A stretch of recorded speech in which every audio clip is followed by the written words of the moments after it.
First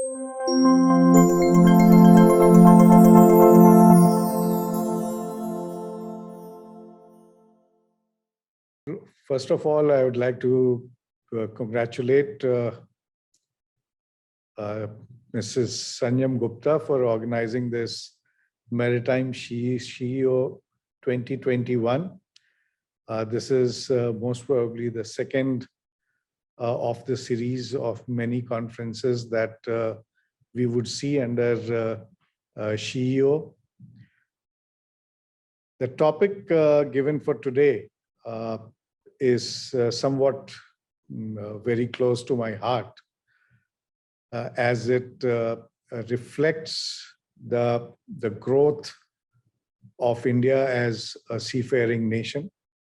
India has always been regarded as a very powerful seafaring nation, producing some of the best mariners in the world, manning almost all complex, complicated tasks on board specialized vessels. In the last 4.5 years, it has seen an exponential growth in employment of Indian seafarers on all international fleets, while the growth of seafarers on Indian fleet has been steady. The number of employments on foreign flag ships have increased at around 17 to 18% year on year in the last 5 years. This growth and representation of Indian seafarers on multiple flags is a result of years of hard work that all the maritime stakeholders here in India have put in, be it the maritime training institutes, the recruiters, the employers, the ship owners, and all who are involved in planning, regulation, and implementation of STCW Convention and Maritime Labor Convention here in India.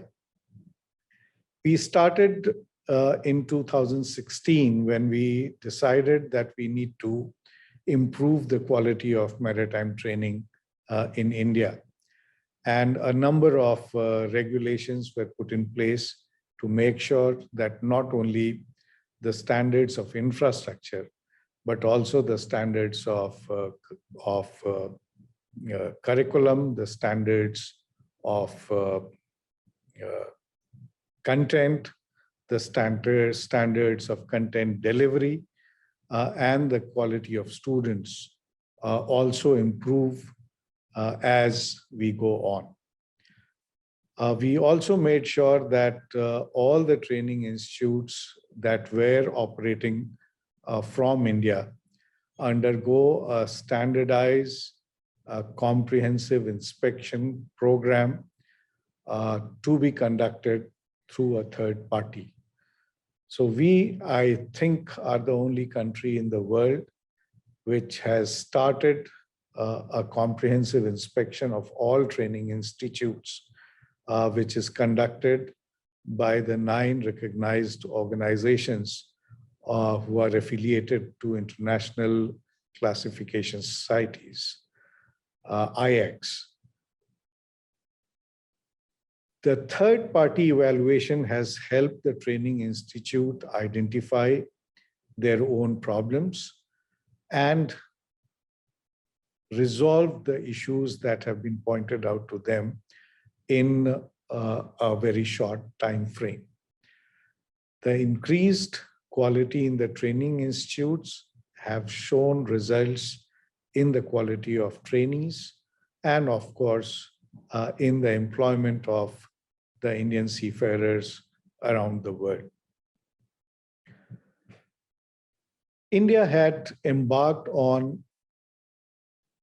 privatization of training sometime in 1990s, but the regulation in respect of private parties operating in the training scenario was not developed for quite some time, resulting in lack of standardization in the training being imparted in India.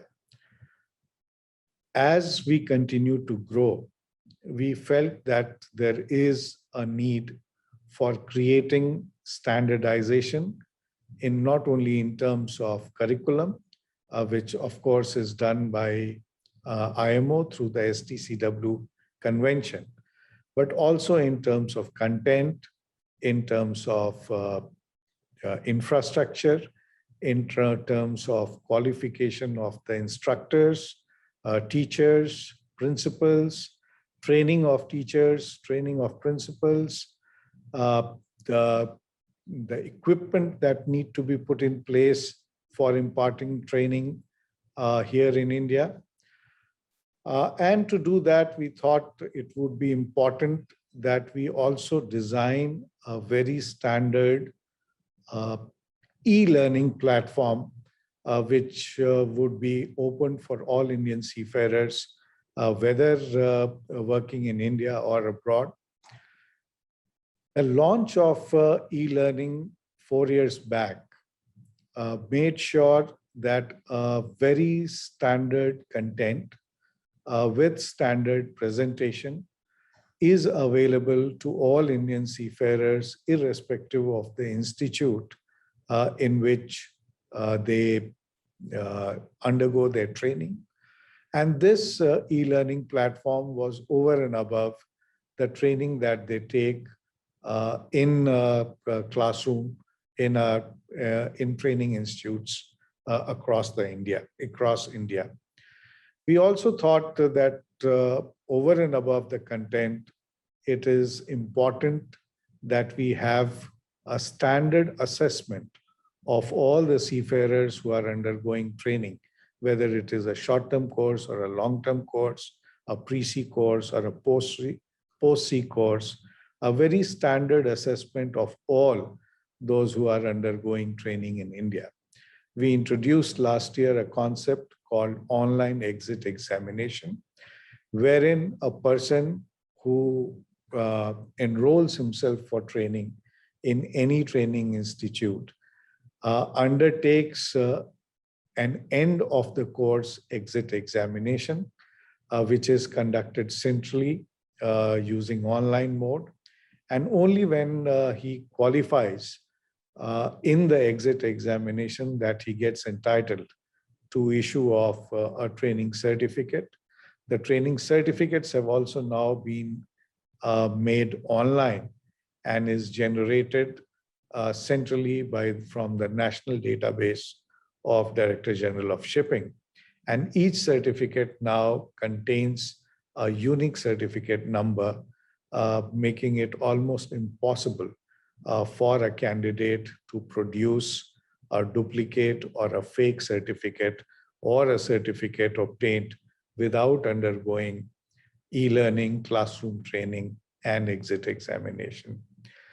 All these measures have ensured that the quality of learning, the quality of training, the quality of trainees, and the quality of Indian seafarers continue to improve as we move on.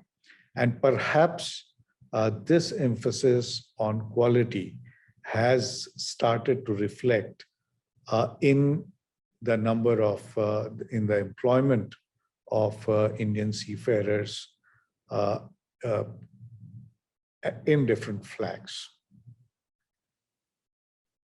One more issue which has been very close to the heart of Indian administration and the Indian maritime community is promotion of women in seafaring. We started with a very minuscule percent of maybe 0.7% of the total seafarers. Obviously, these 0.7% were seafarers, women seafarers, working on cargo vessels because we had very limited input those days about women working in cruise sector. But we took it as a challenge, and we are now working to ensure that more and more women participate in both cruise and cargo shipping sector. And Maritime SheEO is one of the products of the emphasis that the Indian maritime industry has been paying on promotion of women leaders in the maritime industry, as also the women seafarers on both Indian and foreign flag ships. We had come out with a guideline for all the ship owners to follow if they employ women seafarers.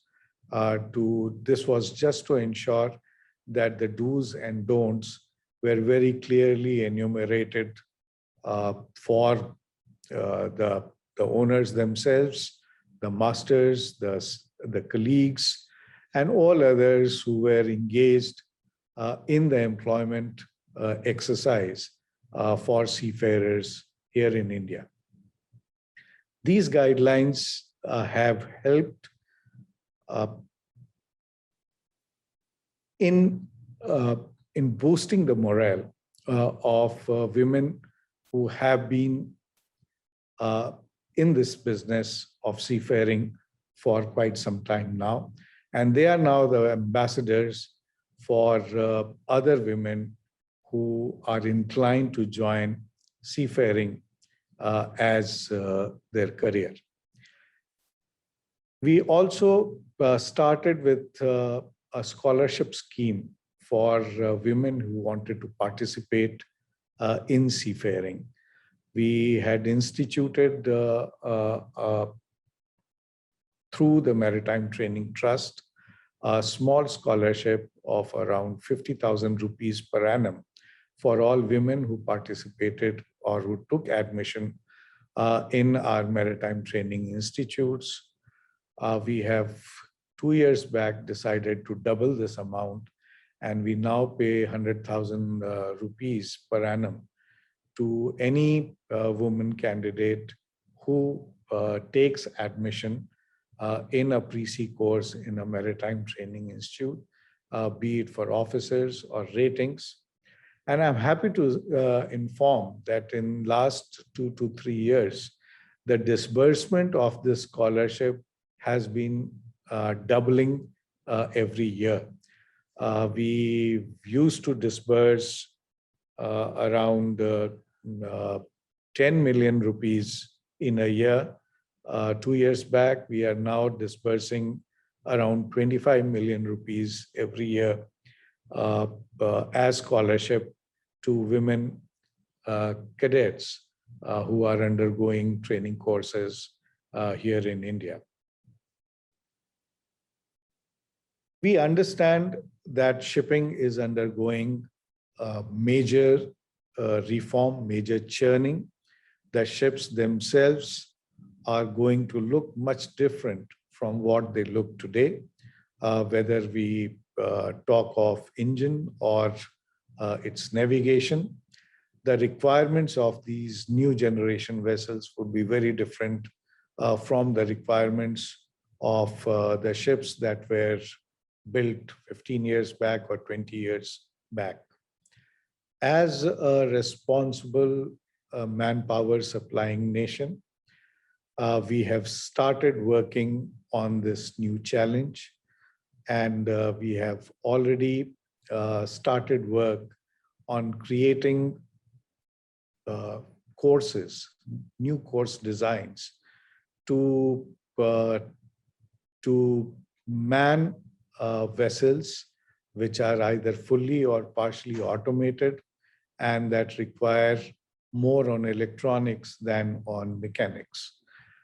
We have thought of introducing at least 4 new courses here in India, wherein we are clubbing computer science with nautical science, computer science with marine engineering, to give a dual degree to the students who are undergoing these additional courses. These are over and above the STCW requirements. We have also combined electronics with nautical science and electronics with marine engineering to give dual degree courses. So these 4 dual degree courses, we think, would take care not only of manning of the new age vessels, but also of its management, design, and research that needs to be done for development of these vessels. We are open to new ideas. We are open to feedback on our training system, our welfare system, our research systems that we need to put in place. And I'm sure together, if we work consistently, we would come up with a system which will produce a quality seafarers for the entire international community, which will take care of all the requirements of the ship owners all over the world. Once again, I wish to congratulate Mrs. Sanjam Gupta and Maritime SheEO India for taking this initiative and for giving me this opportunity to come before you and discuss some of the things that we are doing here in India or we propose to do in future. Thank you. Thank you very much.